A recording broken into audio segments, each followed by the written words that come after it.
Since my childhood, books were always my friends. I was usually a very curious person. Interestingly, whatever was taught to me in school, I never understood that. And you are someone who's building this habit of reading in the community. You're trying to create a social impact. I realized there is some power in this community building. And I have always been a person of building communities, creating social structures. So your top 5 strengths are ideation, arranger, strategic, learner. Ideas have always come to me since my school days. I was very entrepreneurial. So let's talk about your entrepreneurship journey. Let's talk about your venture, Frob. That's how it started. It was a combination of TED Talk with a book. Was there any defining moment in your career? What was the trigger point? I would have never imagined that I would start a business which is about reading. People have this mid-career dilemma. What was your process of dealing with that dilemma? There was no process, Abhishek, I must say. I just jumped into it. A lot of youngsters think that we'll just start, somebody will pay money for it. It doesn't happen. It's your mindset that makes you an entrepreneur, your risk-taking capability. Areas of improvement is so overrated. Strengths are underrated. That's where the problem lies. Do you think knowing about strengths will help reduce this dilemma? Oh, certainly. Focusing on strengths will always give you what you want, right? What advice would today's Mohit would give to 21-year-old Mohit? Lots and lots.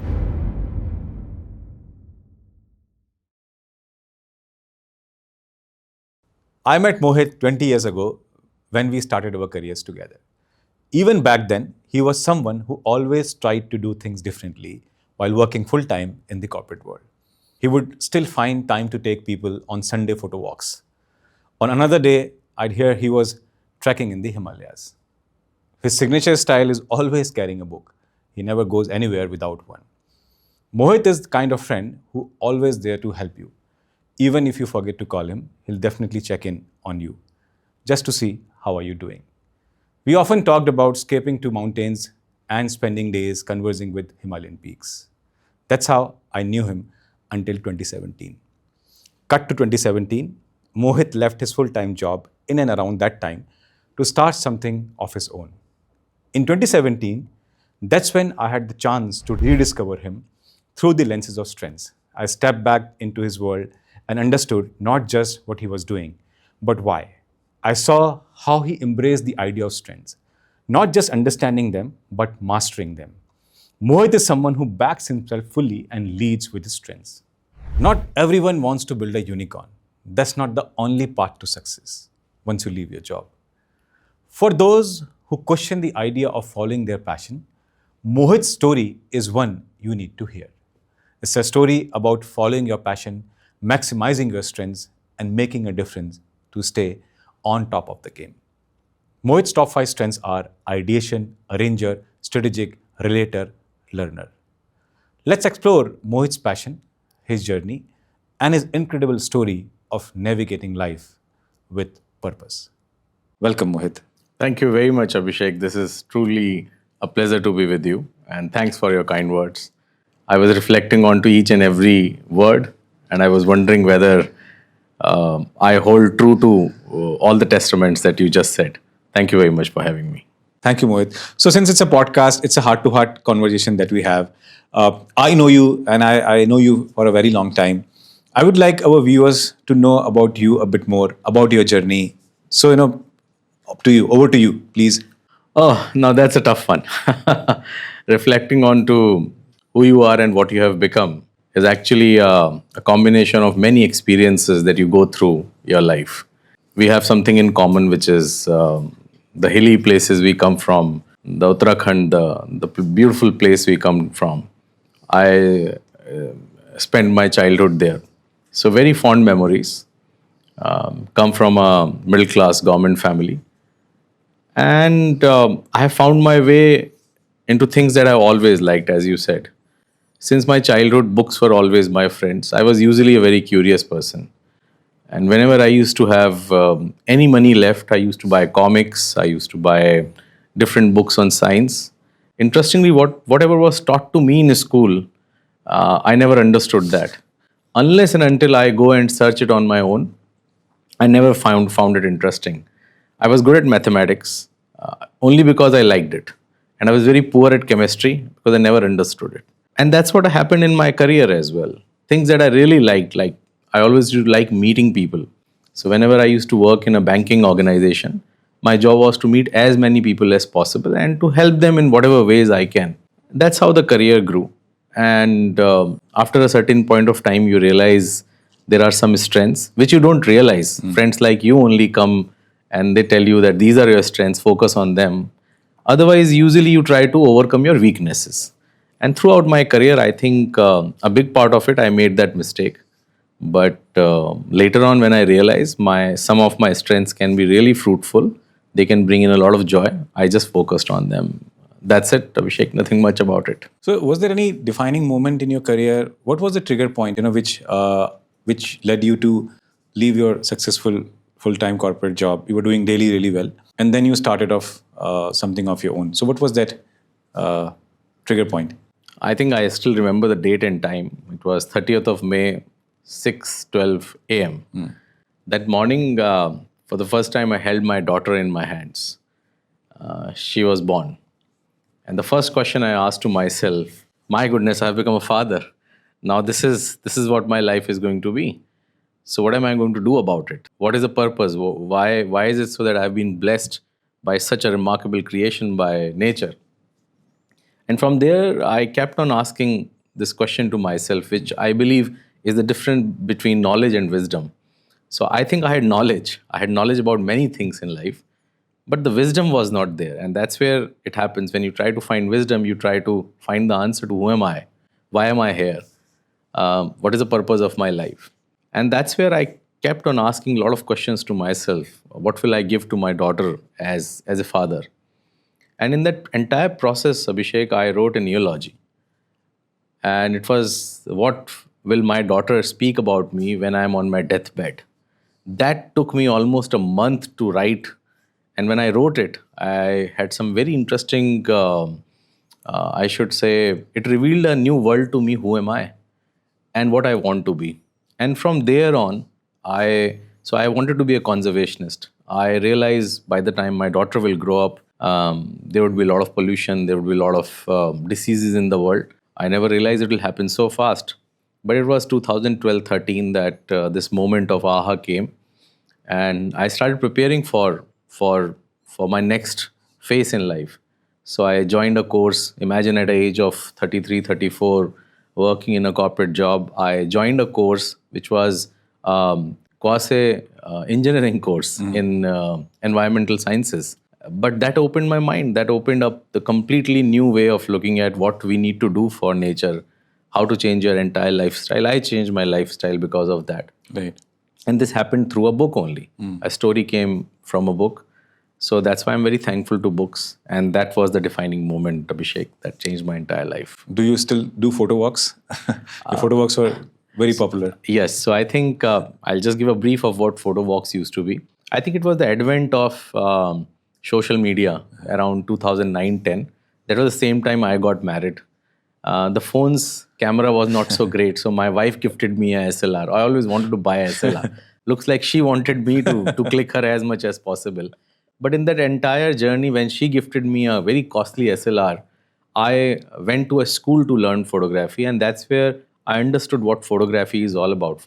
And I think it was also the start of the social media. Facebook was picking up. People were in a frenzy of putting everything onto social media, even if what they were eating, what they were doing, what they were thinking. In fact, I remember Facebook used to ask, what are you thinking right now? I think that was the first question Facebook used to ask if you have to post something. So it was just the start.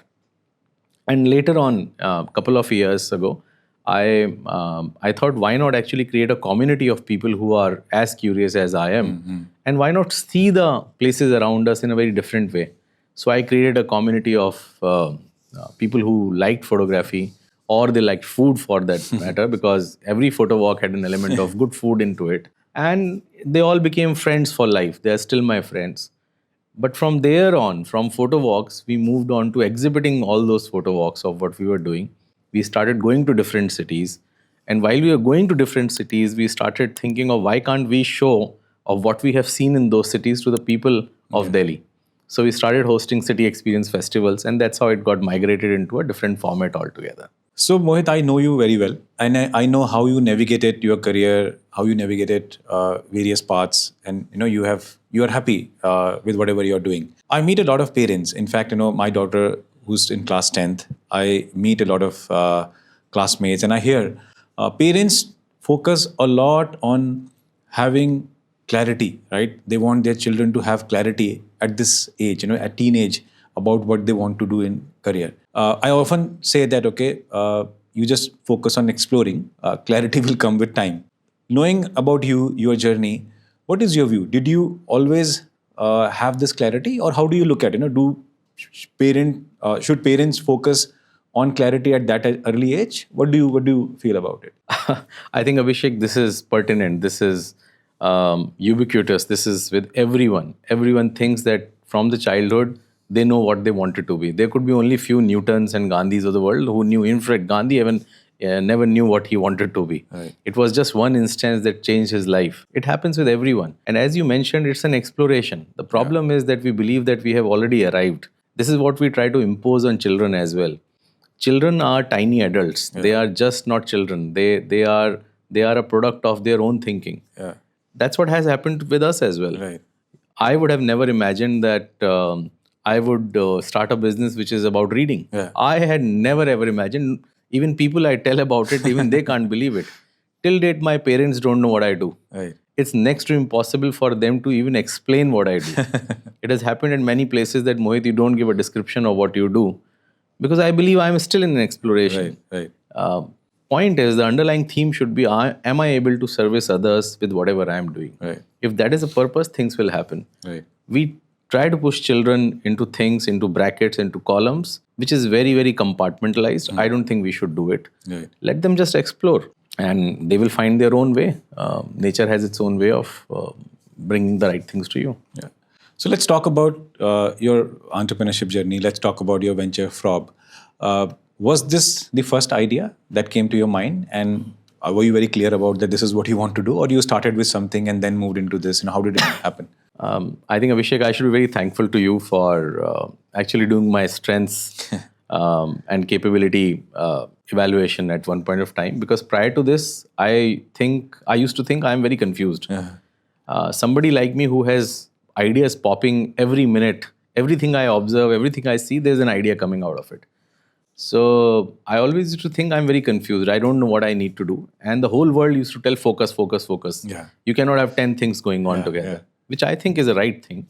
It's just that you still need exploration. You need your own experience to even realize that you need to focus in life. So ideas have always come to me since my school days. I was very entrepreneurial. I have sold Woodland shoes. I have sold Oriflame lipsticks to all my sister's friends, to my friends' sisters.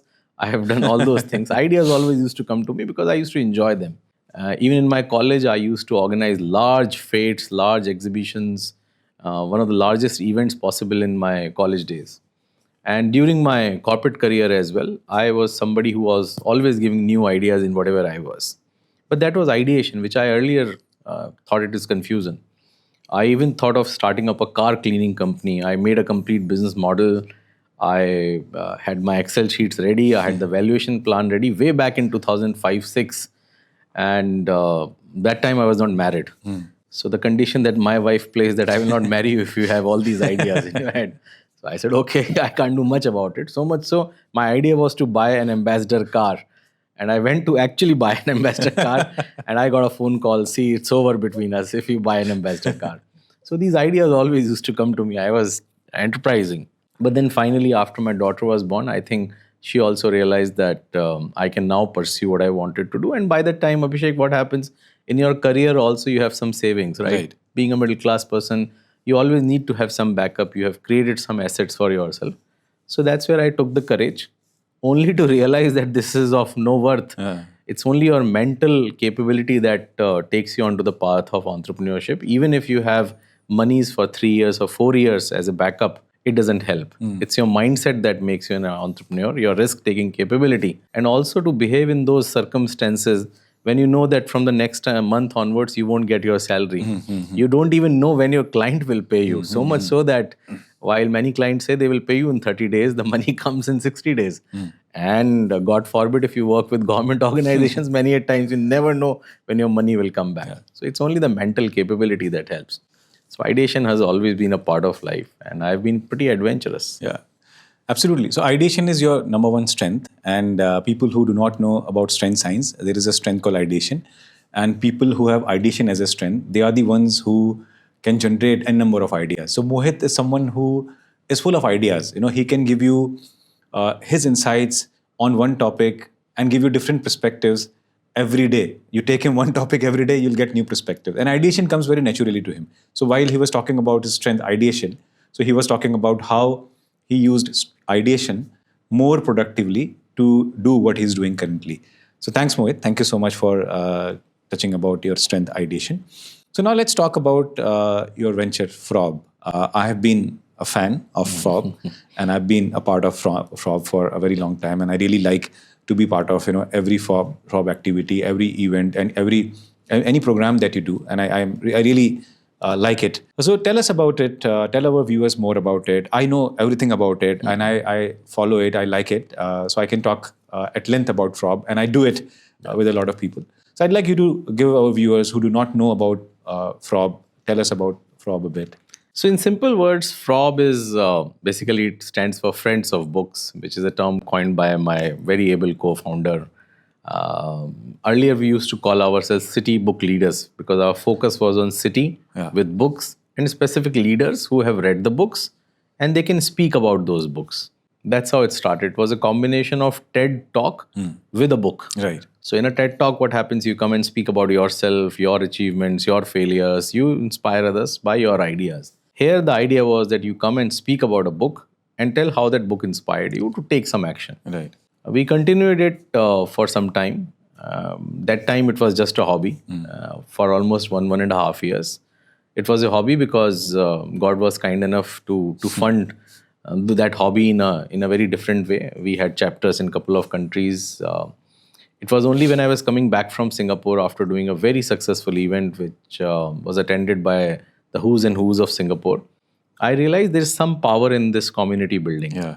And I have always been a person of building communities, creating social structures. So that's where we thought we should create this into a next level. And that was a time we started creating homogeneous groups in large organizations. So at this point of time, what Frob does primarily is we create homogeneous reading forums in large organizations, even mid-size organizations as well. The idea is to nudge people to be curious Right. and pick up books as per their curiosity. That's what we do as a design thinking process. This is more B2B, happens through organization to organization. We also work with open communities where we host discussions around various books on various issues, various subjects, various genres. And we are now in the process of launching the app, which will be typically like an Instagram or a Facebook of books. So if you are reading something, you can tell others what you are reading. If someone else is reading, they can tell you what they are reading. And in this exchange of ideas, you will come across a lot of new subjects, books, and it will also help a lot of authors to find the right kind of readers. So Frob is basically very reader focused rather than author focused or subject focused. We want to create more readers. We still believe in the world of screening where people are screening and scrolling. Yeah. Reading still has a lot of value. That's what the Frob's aim is. We have built reading forums inside a couple of prisons with Dr. Kiran Bedi. Very recently, we are trying to work something at the Amritsar jail. We have built reading forums in some cancer wards. Apart from the large organizations I was talking, a couple of colleges, institutes, schools. I think the journey has just begun, but it's fun. It's very enjoyable. Right. So what I've noticed in my experience, and I could be absolutely wrong here, that Gen Z has a very good reading habit. I meet a lot of kids who study along with my daughter. I see that they have good habit of reading. They pick up books. They like to read books. But in our generation, Gen X, as we talk about, the habit of reading is not that much inculcated. And a lot of people, have not read as much as they should. But why do you think this happened, and what is it? How do you look at it? I think you have to look at the economics of the country. We are a product of the insecurity of the middle class parents. Our children are not. So the level of freedom that the Gen Z now get, earlier I remember we used to read comics like Billu, Pinky, Chacha Chaudhary only when it was the summer holidays, right? You were allowed to read them only that time. But now children can read whatever they want. And there are parents like you, like me, who prefer to give as many books as the child wants. Yeah. So that thing has now changed. Earlier, the access to a lot of books was also not available. And that's where I think the base of reading is also growing. The Gen Zs are more curious. The Gen Zs or the millennials, they have a different viewpoint. They are challenging the status quo. And it's a habit of our generation to always label them that Gen Zs and millennials are like this. I'm sure our parents and our great grandparents also labeled us like this. Yeah. I still remember we had this 2 cassette tape recorder, which my grandfather was totally opposed to. For him, radio was the best option. Yeah. Like cassettes was like listening to the same song again and again is blasphemy. But a radio is very unique. Amin Sayani was his favorite. Every evening he used to listen to Sibaka Geetmala. I think it's a generational gap. But with more empathy, I think we can reduce this gap. And I guess a lot of advent of social media, a lot of culture of sharing with each other has been helping in this in a good way as well. Right. That's my view on reading per se for the Gen Zs. They are reading because they are getting the right access and with a lot of support from supportive parents. When you were doing really well in your corporate job, when you decided to leave your job and started your own company, and when you shared this news with your family members, so what was their reaction initially? I think it was not a sudden shock to anyone. I had this fits of starting something on my own for quite some time. So since 2007 till 2014, till the time I quit, I had been telling this yet again and again, "Arey, apna kaam karna chahiye. I should do something on my own."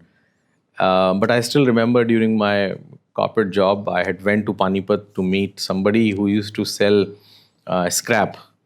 And I was part of a lending business. My job was to give a very large loan to that person.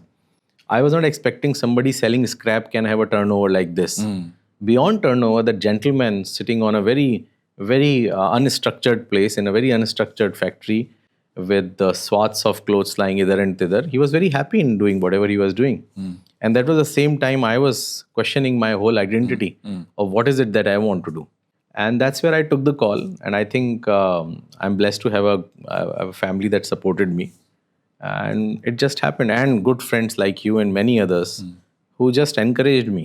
Even when after leaving my corporate job and I got into entrepreneurship, I had my bouts of extreme failure. Extreme failure to me because I couldn't manage them. But to others, it was just a regular bump. One of my ex-CEOs, he said, I will take you back. Don't worry. In fact, I went back to ask for a job from him. Sir, I think I made a mistake. Right. I don't think I'm fit for this entrepreneurship kind of thing. I can't take this pressure. He said, but if you have jumped into it, just give your 6 months and I'll take you back. That hope actually floated me throughout. And I realized, I have 6 months. That's what you need as a mindset. You always need that positivity that something good will happen. Every time you think nothing will happen, you just need to think there is a possibility ahead. And I think that has been the journey, and that's what happened when I announced. It was not a new shock, but yes, they took it in a very different way. They're supportive. And blessings of everyone, things happened. I must say the level of pressure would be same, but how do you handle it changes. That's it, nothing else. Nothing else. So thanks. So I meet a lot of people. There are friends who work in corporate world. A lot of them, especially who are in the middle level leadership roles in organizations, they want to quit and start something of their own. I have my own reason why they are not able to take decisions, and there's nothing wrong in it. It's up to them as their way of looking at things.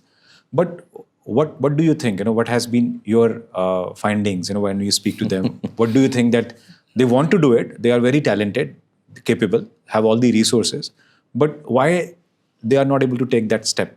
I think there's still a lot of societal hangover. And still, I believe doing a corporate job is also a great thing to do. Yeah, absolutely. It is an amazing experience. I have friends who have grown very well in corporate world, and they should, because they are talented. They are adding value to some organizations. In return, they are also getting a lot of value. So there is nothing to demean a job per se. Never. Job is a great thing to do. Many at times, we are not able to manage our circumstances, and that's where we try to find a heaven where we would be happy. And this is that syndrome of self-sympathy. यहाँ ना मेरे साथ ही खराब होता है. Everything happens with me only. I'm the only victim here. Yeah. We should never play this victim card. And that's what I tell all these mid-level friends of mine or people who come to me from that segment. Sir, you did it. We will also be able to do it. Suggest us something. I always say, just stick to what you are doing. Yeah.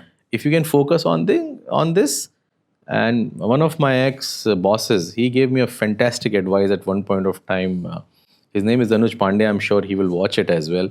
I can't forget this amazing piece of advice or the learning that I got from him. Just after subprime, we had challenges in our businesses as well. We were part of banking and financial services, and during recession, we had to cut the team. And while we were cutting the team, while we were just asking people to go, or the exits were happening, there was one young girl whom I had recruited for as a management trainee from a B school. She was crying, she was howling. She said, "This is the first year of my job. Why did you guys take me when you knew that subprime is about to happen or it's happening? Recession is there. Why did you even hire me?" I had no answer, and so I took her to my boss. I said, "Boss, you manage her. I have no answer. Why are you cutting these jobs?" He kept on listening to that girl very patiently. In the end, he said something very profound, which is the base of managing all challenges in my life. Right. He said, so for example, her name was say Chetna. So he asked Chetna, "What's your age?" Chetna said, "I'm 21. And he said, "So if 21 is your age, this entire turmoil, for how long do you think you will not have a job?" Yeah. She said, "Possibly 6 months." He said, "Okay, 6 months. And for how long do you think you will live?" She said, "Almost 80 years, I guess." And then he said, "Why don't you divide it 6 months by 80? And you will get the percentage of turmoil it is." You realize you when you have a bigger picture, you just count it in percentage. Very It nice. was very, very small. Very nice. This is what happens with us every day. We meet someone who's very obnoxious. Absolutely. And we think this guy will continue to be on our head forever. No, it doesn't. Right. And I think that's where we should respect whatever the jobs we are into. But if someone is very, very keen to be an entrepreneur, I think they should take that punt. Yeah. If you will not do it today, then when? Yeah. The point is, there is a day to start. So they should and should not bother much about it. So people have this mid-career dilemma. We also had. So what was your process of dealing with that dilemma? Oh, there was no process, Abhishek, I must say. I just jumped into it. And only after jumping into it, I realized, I think there was hubris as well. Right. Before I quit my corporate career, while as per everyone's expectation, I was doing well. Right. I can say I was doing well because whatever I used to demand from the organization, Right. they used to give it to me. Right. So that means they respected me. But I think I had hubris. I thought I can do everything in life. Arey, ye to kuch bhi nahi hai. Once I'll go out, I'll create something on my own. I'll be a rock star. Right. Because this is what happens from a junior position or from the entry level. When you reach to mid level, this journey is very smooth. Yeah. Because the competition is not much, and you get tasks which are not being done by the senior management. So you always think that you are a blue-eyed boy. You can do everything in the corporate world. But from mid-level to the senior level, I think the journey is terrible.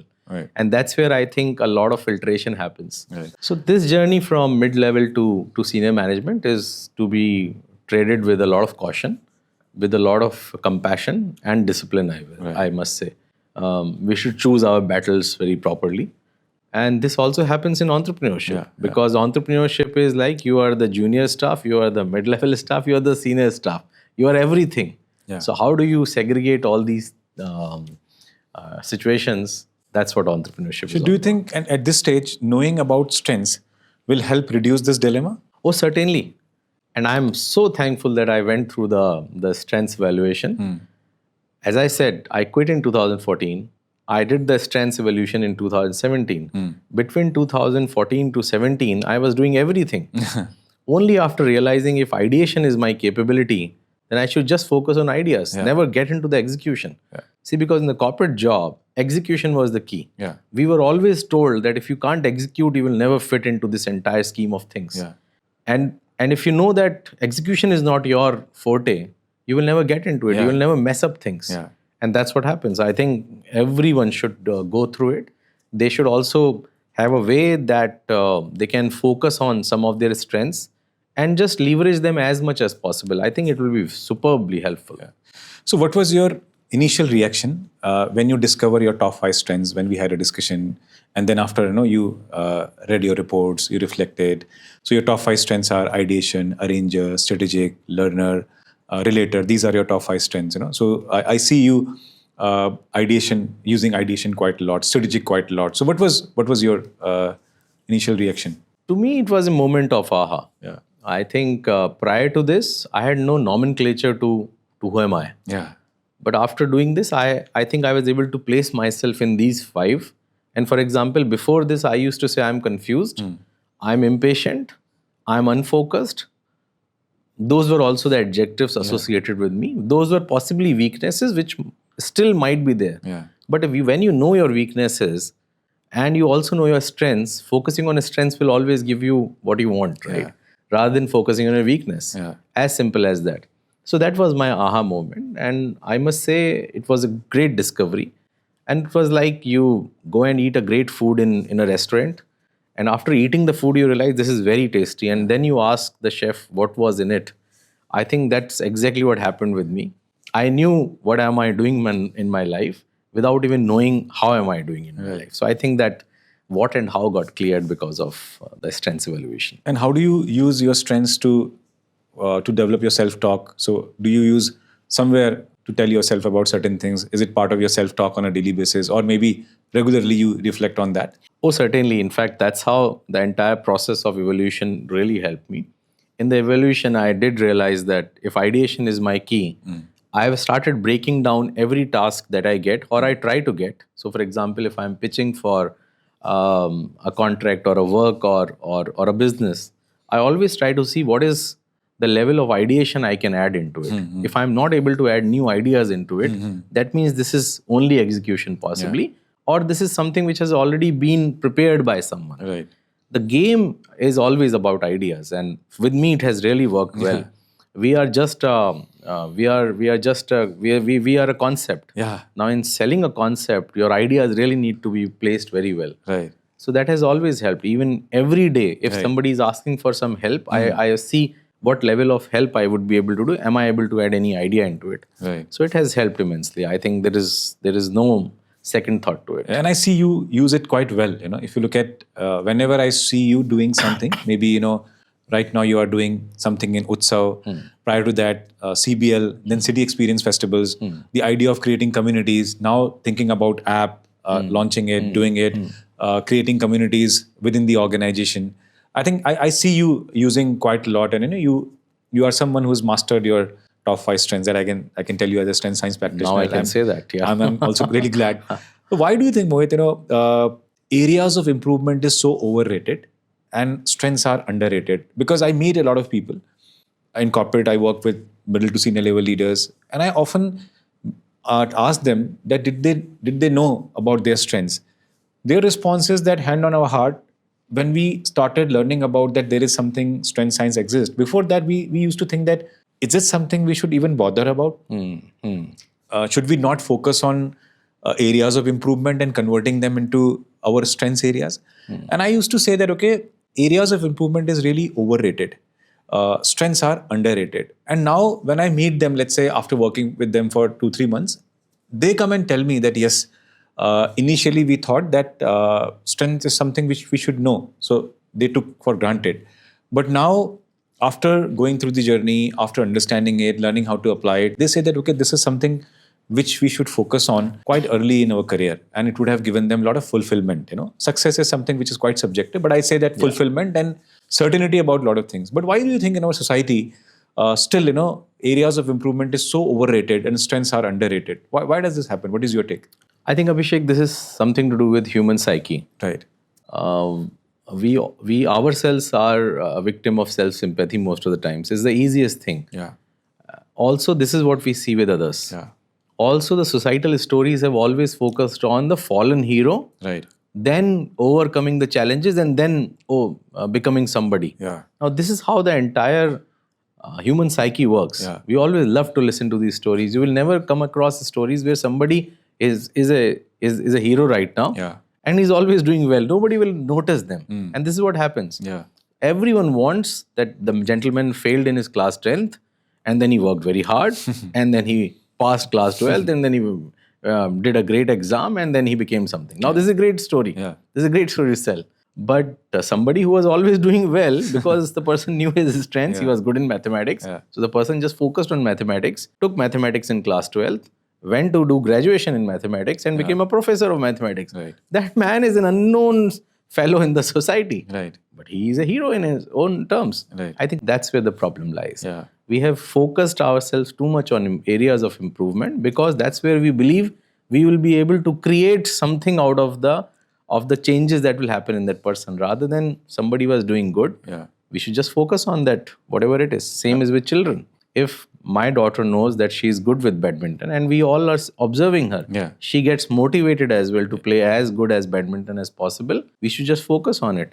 We think, no, badminton is okay, but her area of improvement is mathematics. We should focus on mathematics. It's gone. It's a gone case. That's what my belief is. Absolutely. And what I've seen, strengths also help you break a lot of stereotypes. So in case, I'll take your example, Mohit. People often feel that in order to network with people, you have to be really, really aggressive, pushy, impress someone, and that's how you can do it. There is no other way. People who are genuine, who are not, who don't believe in pushing others to build relationship, who don't forcefully try to network. And your case is like a very clear case. So if you look at one of your strengths is relator. And relator means people who have relator as a strength, they don't believe in the width of relationship, they believe in the depth of relationship. And they may not have pressure of impressing everyone, but people who know them, they know them really well, and it's vice versa. So you are someone who I have never seen under pressure to impress someone. And when I discover your strength relator, I saw that, okay, this is how you can also you build network because you build deep relationships. So there is a stereotype which exists in society that, okay, if I have to be a good networker, I have to be everywhere and I have to impress everyone.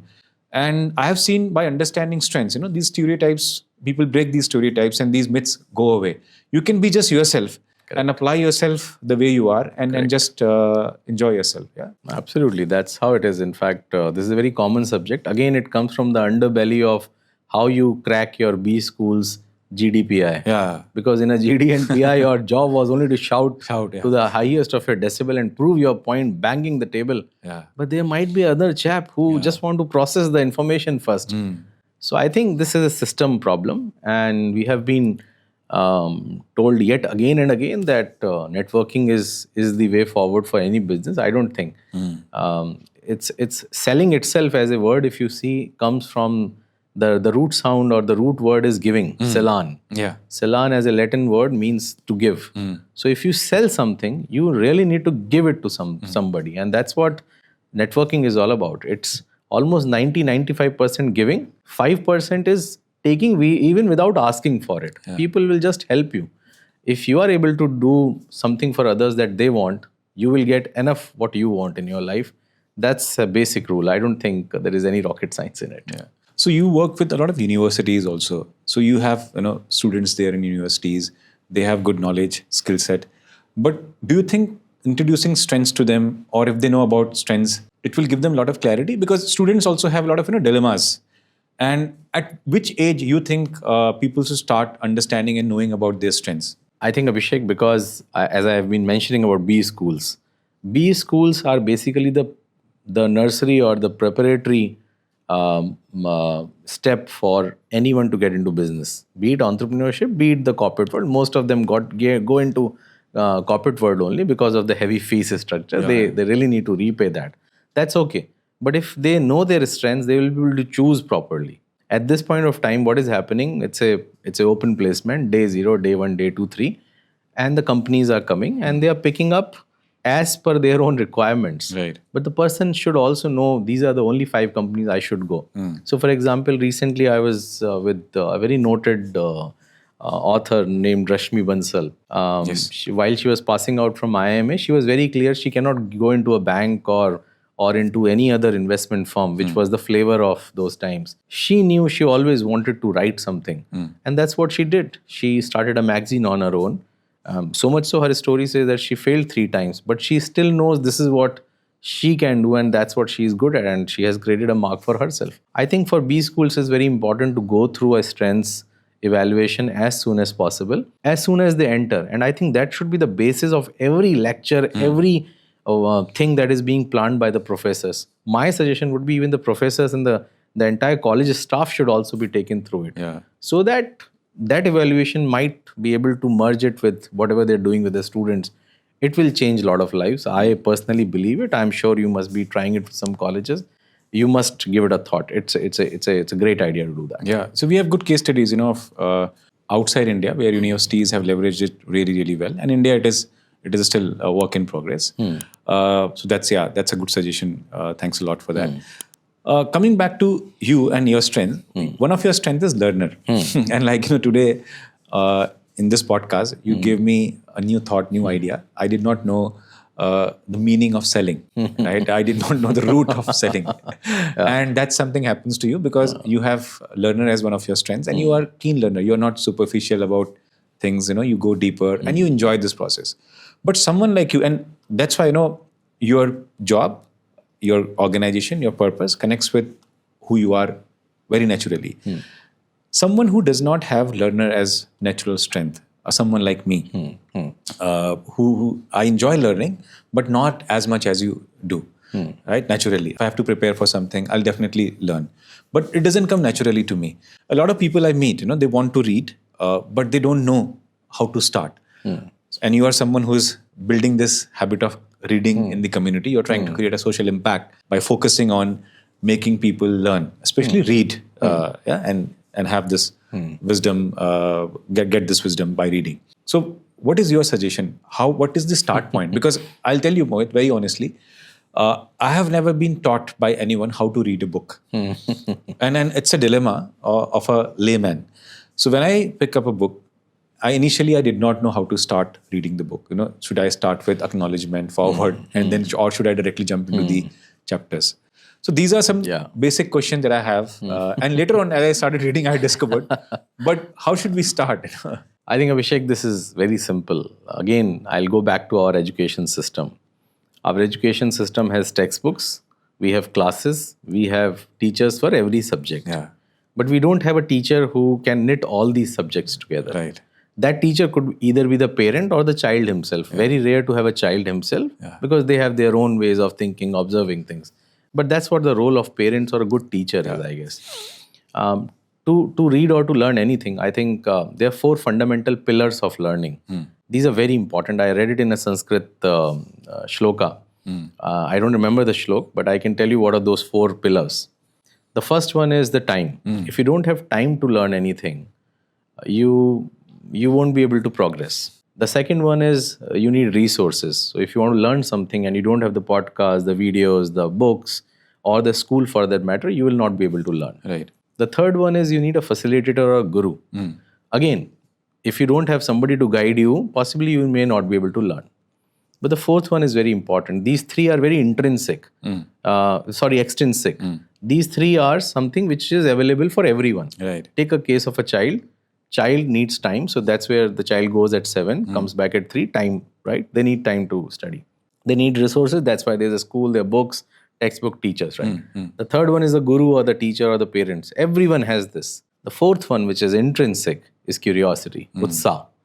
If you don't have curiosity about any subject, you will never learn anything. And this is what our job has become in education system. We kill curiosity. I would say schools or education system is a curiosity killer. They are the murderers of curiosity.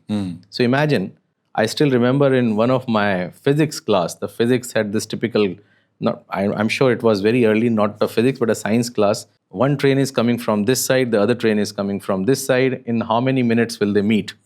Now, it was a mathematics question, but I think there were so many other things. While they narrated train, the photo of the train came into my mind. I was very curious, why is it so that trains run so fast, or there were many other questions. Yeah. And I had no guts to ask the teacher that, ma'am, tell me something more about trains. Yeah. And this is what happens with the child's mind. It works like Wikipedia. Every mind works like Wikipedia. What happens in a Wikipedia? You go into successive search.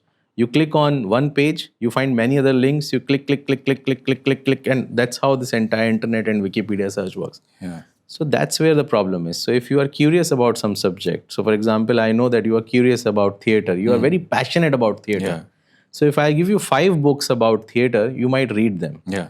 But you are not curious about cars. Yeah. But I keep giving you books of cars. No, because I like them. This is the problem. 80% of the books in the world are gifted rather than people buying it on their own.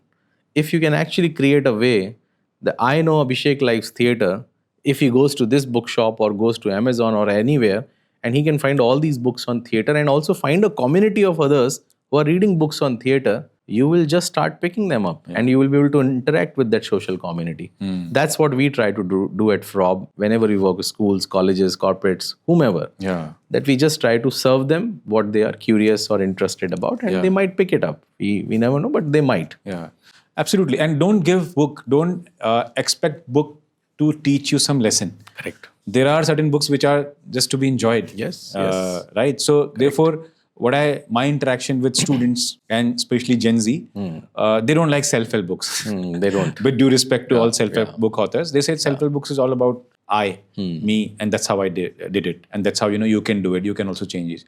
They said, okay, I want to read a book because I want to enjoy the process of reading it. There might not be any key takeaway, so there should not be any pressure of key takeaways. 5 things I have learned on LinkedIn that I have read today. This article. It should not be like that. Correct. Yeah? So it has to be very, very organic. And you are saying that develop this habit from early years. And there is no harm telling that I like Chach Chaudhary. Yeah. I'm a fan of Billu comics. I can still read them. I still read them. Yeah. I have no shame in telling. Yeah. Unlike when you go into a lot of public forums, people say, "Oh, have you read Eric Blyton? Have you read those? Arey nahi padha to nahi padha." That's okay. Yeah. But what am I reading? I'm enjoying it. You rightly said, the process has to be enjoyable. Learning automatically comes. Imagine India's biggest ad maker got inspired by Chacha Chaudhary comics. Can you beat it? Yeah. He got inspired by Raka of the world. How come, yaar? Yeah. And now he's one of the biggest ad makers of our country. Right. In a public forum, that gentleman actually said it. Right. So you never know where the learning. And take the case of Slumdog Millionaire. Yeah. And I read the book first, and then I watched the movie. What is that entire story all about? Yeah. It's about observation. The guy was able to answer each and every question, earning $1 million because he had some observation attached to his life, which in the form of question came out. Right. I think we just need to observe and be with the flow. As simple as that. Great. Thanks a lot. So one question that I have, Mohit, and I know you for the last 20 years. What advice would today's Mohit would give to, let's say, 21-year-old Mohit? Oh, lots and lots, I must say. Because when you see yourself 20 years ago, who you were making a lot of mistakes. One of the biggest mistake was I was unnecessarily trying to be the best. I always wanted to showcase that whatever I will do, I'll do it the best. Rather than showcasing it, I would now suggest that, boss, just be with the flow and do your work. As simple as that. This is the first advice I will give to myself almost 20 years ago when I passed out from college. And the second would be, which I think still needs to be applied even today, impatience. I was very impatient that time. I think I have managed a bit of it, but that time the level of impatience was very, very high. Because of which I would have done a lot of mistakes as well. And the third one, which now I realize, is empathy. 20 years ago, I used to think that whatever I have done. This is how it is, my way or highway. But now, over a period of time, becoming a father and possibly an able husband, I think I've learned empathy. This is what marriage does to you. I see a lot of people are not comfortable living life with vulnerability. There is a pressure of being perfect in everything. So, do you think it's the right pressure to take, or we can be vulnerable and be okay with that? I think it's like a cancer you are living with. I must say, whenever you open up yourself, and certainly there is a set of circle you need for yourself to open up. Right. वो कहते हैं ना अपना रोना सबके सामने मत रो. Right. Don't cry in public. But you should have some set of friends to whom you can always go and approach and ask them openly that these are dilemmas I'm facing. See, that's what happened in Mahabharata as well. Yeah. Arjun never went out into the open area and then saying, no, I'm confused. Why don't you tell me? Why don't you tell me? He just went to his right mentor. He just went to his Sarthi, Lord Krishna.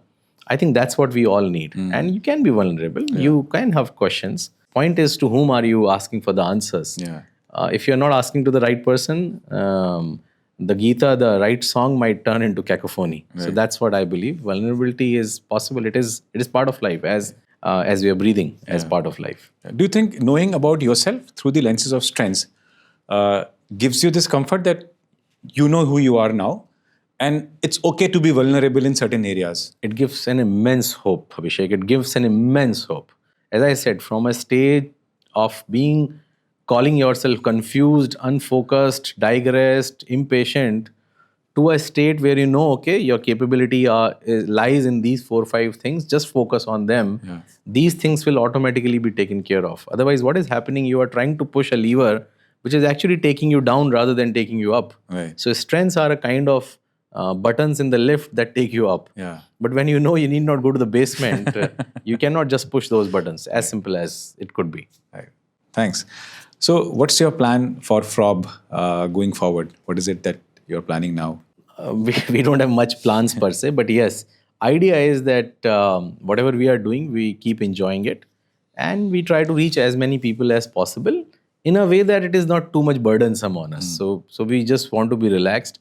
As you mentioned, we are in no hurry to become a unicorn, or those definitions don't fit into us. But yes, we want to service as many people as possible. I would love to service more old age homes. During the pandemic, I was approached by a lot of old age home organizations where my job was to tell them stories. I have told them stories from the books on drinking alcohol, what kind of alcohols they should drink. Though I am a teetotaler like Johnny Walker. I have narrated stories of Sholay, the entire backstories of a lot of songs, the history of flags. So I believe these are some curious subjects. If we can take to as many as people, we would be more than happy to do it. And this is what the vision is. Just to make as many people a reader as they could be. Sure. Thanks. So before we conclude the podcast, I'd like to ask you one question. And to our viewers, I would like you to share your advice. What would you like to advise someone who's studying right now and want to start something of his own in coming days? If they are studying, just focus on studying at this point of time. And if you don't like it, just quit it. As simple as that. And if you want to start something, prepare yourself. As basic design thinking, ask why do you want to do it? And some simple questions to be answered. If you are starting something, who will fund it? A lot of youngsters think that we'll just start, somebody will pay money for it. Doesn't happen. So there is a complete good business model. They should have the right mentor in place. They should be ready to take criticism. If it is not working, they should also know when to exit it as fast as possible. Otherwise, it could be very depressing. Thank you, Mohit. Thank you so much for your time. It was really, really pleasure talking to you. I really, really enjoyed this discussion. Thank you for being part of this podcast. So thanks a lot, everyone. I hope you enjoyed this discussion. So this was Mohit Gupta, living his life by maximizing his strengths and creating an impact. Thank you so much.